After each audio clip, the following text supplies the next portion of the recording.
Hello, everybody. Hello, Gravitrons. I'm more gravity. Let's play chess.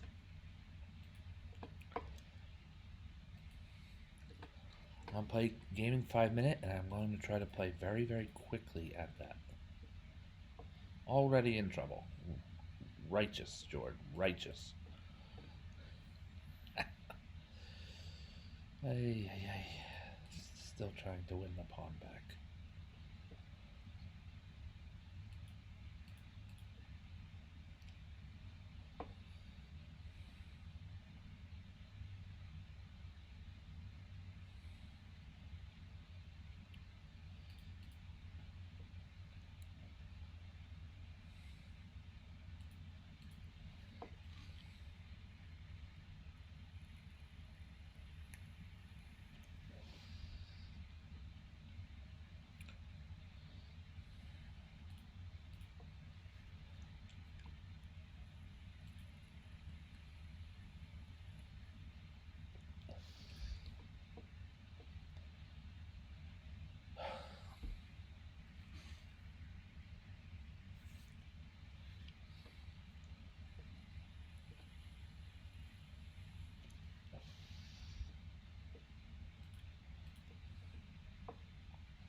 Hey, Ma, I'll call you back in a few minutes, okay? Yep. Bye.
I gotta call my mom back. So I'm gonna mute the mic.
All right. I love hearing from my mom. My, I love my mom.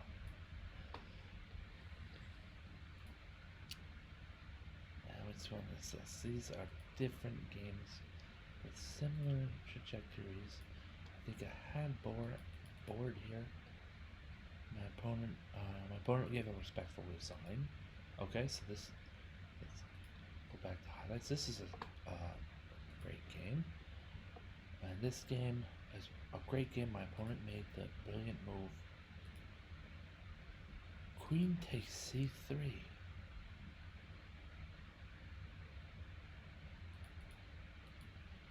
That is truly a brilliant move.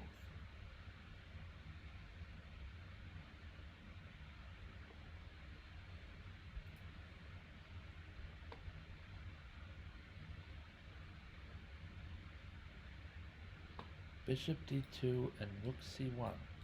The only good ways to defend the knight, according to Torch. Let's open. That is a brilliant move.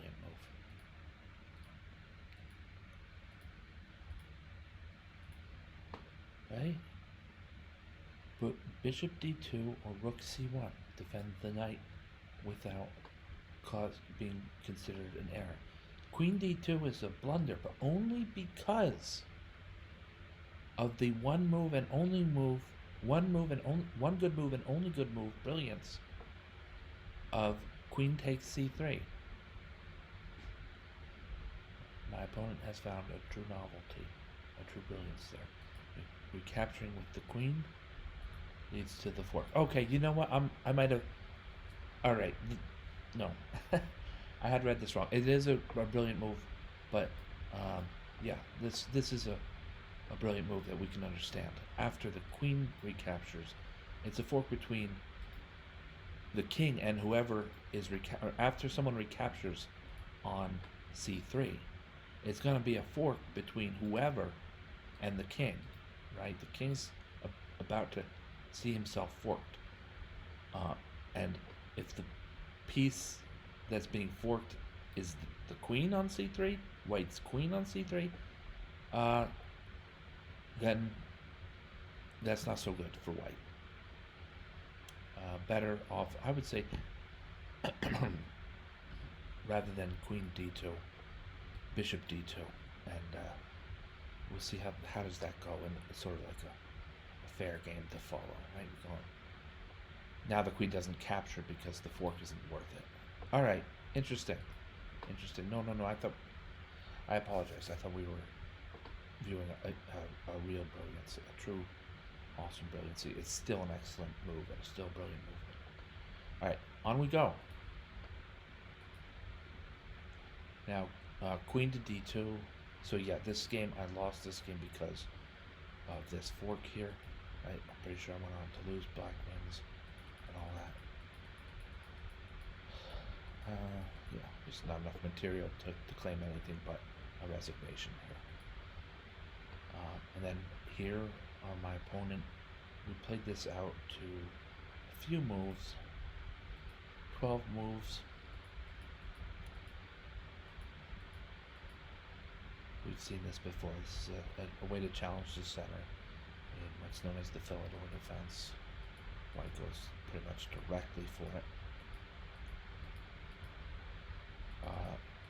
I saw this move pawn to f4. It's a good spot. It's just you have to, with you gotta know when to hold them and know when to hold them and know when to fold them. This is this position with white to move is an occasion to fold them. Pawn to f4. Meaning just use your f pawn. That's all.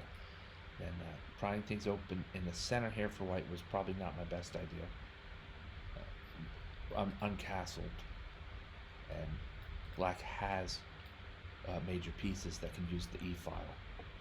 So for those reasons, pawn to e5, not the greatest move. But my opponent chose d takes e5, and now that's not that lends itself to this combination. It's not quite as bad for white. And my opponent drops a piece. I thought maybe rook to e8 kind of keeps things together, maybe for a bit. No. White's bishop will make some kind of retreat, probably to a3, possibly to b4 on the queen side. On the king side, maybe a retreat to h4. I don't want a retreat at g5 because then capturing on e5 will attack both the bishop on g5 and give forth a check to white's king, and black will have picked up this bishop. This bishop is not lost. The main point of this discussion is that the bishop on e7 is not lost. My opponent resigned. That's it's within his good thought to choose to do that or not. This was the main game. This is the game that sometimes you play a few games in a day, and sometimes one of them seems to be in your mind more than the others at the end of the day. We've seen this position before. This is a really sort of classical way for black and white to lock arms in the English opening. Some other openings transition to it. There's one difference, which is instead of a pawn on c4, white has a bishop, and there's nothing wrong with that. Is it actually that'll be an interesting? Let me go back and see how that came to be.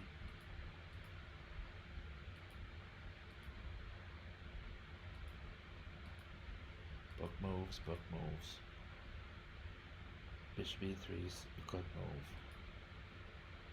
I put the pin on the f3 bishop on the early side so that I get a pin on the f3 bishop. And on the f3 knight, sorry. On the f3 knight. This so bishop to g4. It's a great move for black. It's listed here as good, but it's a lot. It's actually better than that. What? Because there's this pin on the knight at f3. It's pinned to his queen. But where are the pieces that would most usually otherwise break that pin, or at least protect the knight in a way that's tolerable enough so that at the right time the queen might go onto the c1 h6 diagonal, right? You're looking for your light squared bishop, and you're looking for your knight that starts on b1. They're both pretty much, whoops, they're both a long way, these two moves, from getting to a square where they can naturally defend f3. So you go for the bishop in that situation. The pawns are in the way of white's own bishop. You go for the bishop. Yeah, no, more about that. Instead of looking for a minor piece to defend, probably before castles, h3, then see what black does. Is it an exchange or is it another backup? g4. And why not do that after white castles? I said black, I meant white. After white castles, why not push the bishop after white castles? Because you frankly don't want to castle kingside if both pawn pushes are necessary, and there's the chance or opportunity that in this position white plays h3, and black will say, okay, fine, and capture on f3. Queen takes f3, and suddenly things are looking good for white. And then you can castle kingside with a better pawn shield to aid your king's safety. It's a little bit nitpicky here, but that's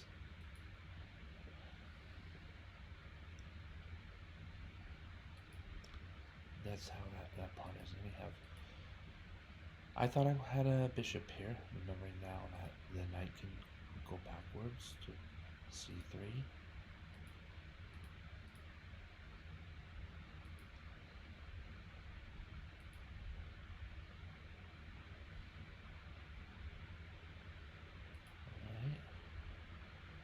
d5, just challenging the center very directly. Knight b1.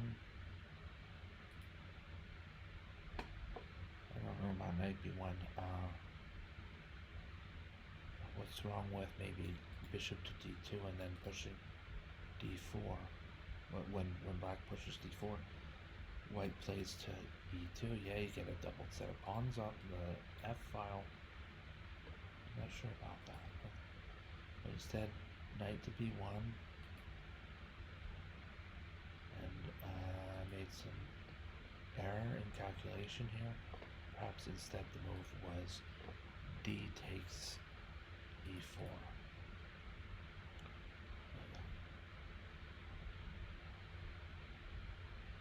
And I am going to get a little bit greedy and grab this pawn on e4. I think it's worth it. A pawn is a pawn.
Alright, and black has some small advantage.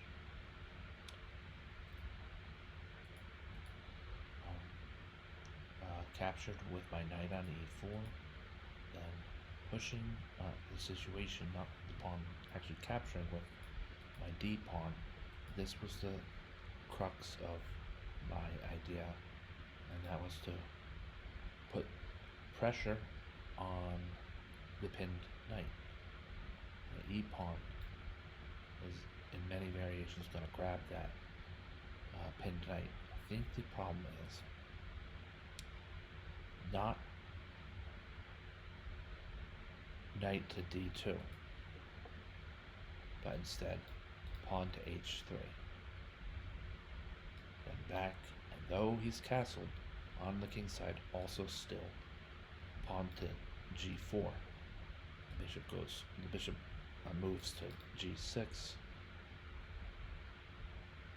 and then the knight on f3 has a number of reasonably good choices, decisions about where to move here, but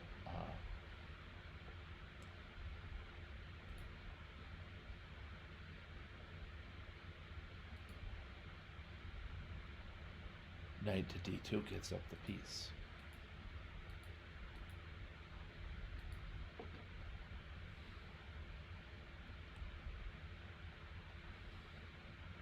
Torch sees this as bishop to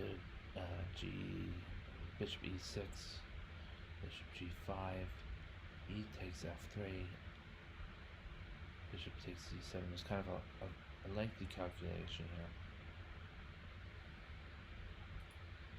But pawn takes f3 is a mistake, so I made a bad move there. And soon the position falls apart for white. We're probably in, see, we're in a mating attack here, and I decided to. Within the mating attack so far, bishop to d6 forces the loss of the queen. Instead of a specific and exact checkmate, I play bishop to d6, and white will win, or black will win white's queen. So it's shown as a miss because there's a mate in one. You're supposed to make your mate in ones. You don't have to beat yourself up over missing a mate in one, but it is kind of good form to be able to do so. I had my eyes on white's queen, so here we gather the queen without all that much material cost against white. Things sort of tie themselves up into this very common type of endgame where a queen is dusting up on many different pawns. And then these two queens slide along next to each other. Checkmate. Okay.